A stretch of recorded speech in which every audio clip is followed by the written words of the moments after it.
അക്ബർ ചക്രവർത്തി അതിൽ വളരെ തൽപരനായിരുന്നു എന്നുള്ളതാണ്.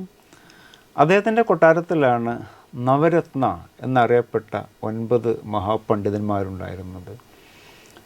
അബുൽ ഫസൽ, ബീർബൽ, താൻസൻ തുടങ്ങിയ വലിയ പ്രാഗൽഭ്യം തെളിയിച്ചിട്ടുള്ള ആളുകൾ.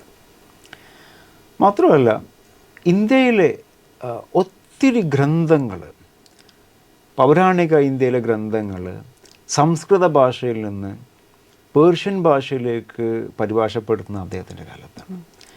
ഈ പരിഭാഷകൾ നടത്താൻ വേണ്ടി മാത്രം ഒരു ട്രാൻസ്ലേഷൻ ഡിപ്പാർട്ട്മെൻ്റ് അവിടെ പ്രവർത്തിച്ചിട്ടുണ്ടായിരുന്നു.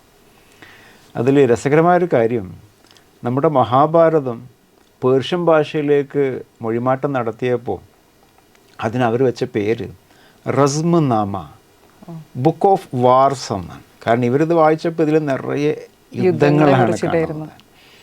അപ്പോൾ ഈ പേർഷ്യൻ ഭാഷയിലേക്കൊരു കൃതി വരുന്നതോടുകൂടി ലോകത്ത് വളരെ വലിയൊരു നമ്പർ ആളുകളിലേക്ക് അത് എത്തും.